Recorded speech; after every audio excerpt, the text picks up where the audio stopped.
of the problem and meeting with people who are already working on the issue. The third is taking action. And again, the way that the commissions mostly work, I've mentioned a few things, providing training, but they also work as a networking organization.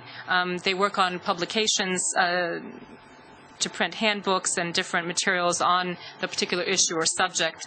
Also, jump-starting initiatives where activity is lacking. Some eparchies might be stronger in one area and some not so strong, so they would hold a roundtable discussion in one of the eparchies to help get that issue going.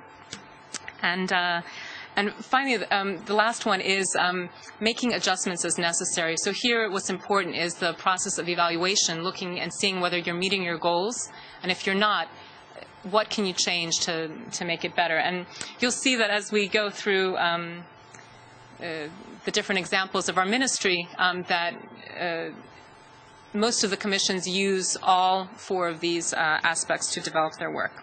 So now we're getting to what I think is the most interesting part of this presentation, which is actually examples of concrete ministry and things that the church is doing in Ukraine. So I'll start first with our Commission on National Health. The Commission on National Health was created in 2003, 2004. The main goal was to help the situation of healthcare in Ukraine.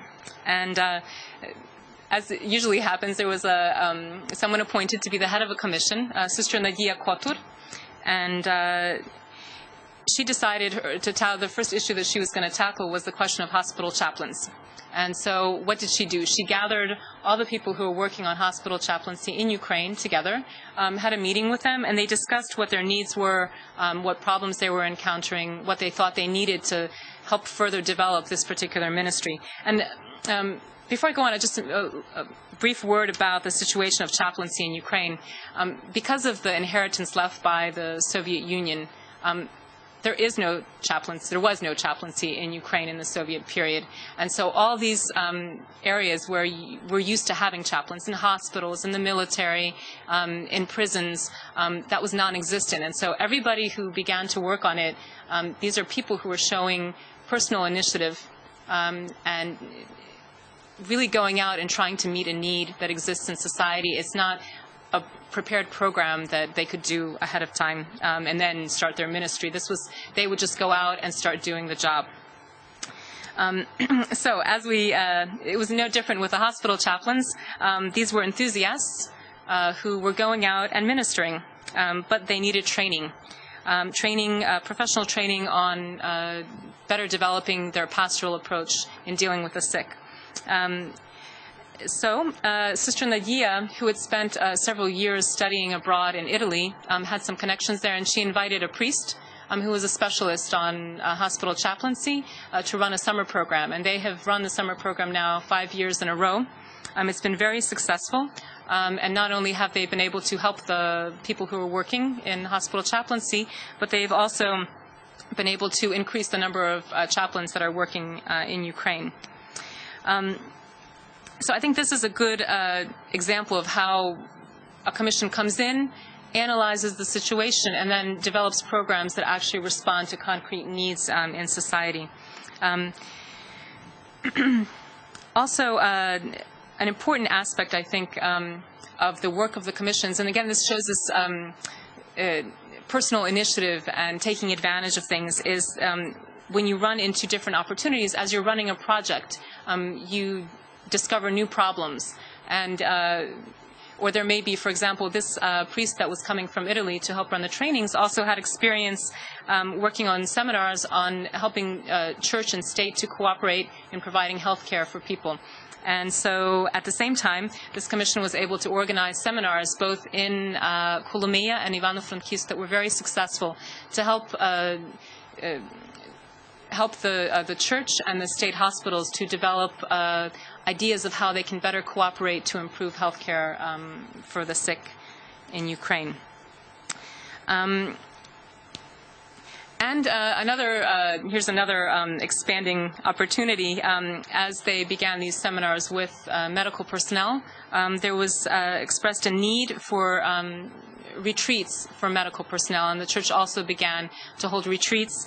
And I think really what's important here is when you run into a situation where people are discouraged and where they're disheartened by the circumstances that they find themselves in, it's important to help them to refine the purpose in what they're doing, to refine their vocation or their calling in the subject that they're dealing with. And I think that that's what these retreats are geared to do. So this is a very practical aspect. The second program example that's listed up there is a program which we call For a Sober Way of Life. I like talking about this one because this is a good example of how we make adjustments when something's not working. So we began the program from the top. This was an example of a slightly different approach to the situation. The head of the church and several of the bishops felt that the problem of alcoholism was something that needed to be addressed on a local level. And so they appointed somebody to be in charge of this. And there were two parts to the first project. And one was preparing materials, handbooks, CDs on ministering to people with alcohol dependence. And the second one was running a series of seminars in eparchies. The first part went very well. They had very good materials developed and translated. But the second part did not have the success that they expected. It didn't further the awareness of the problems of alcohol dependency on the local level. And what's important here is that they didn't give up. They went back to the drawing table and they thought about what would be a better way to approach the problem. And what they did was they developed a pilot counseling and educational center on a local level in Ternopil. And so they do counseling for people who are not in extreme situations. Those who are in extreme, they refer them out to other institutions where they can get help. But the educational aspect of this center is very interesting because what they do is they have a team of people and they travel from village to village in Ukraine, in the Ternopil region.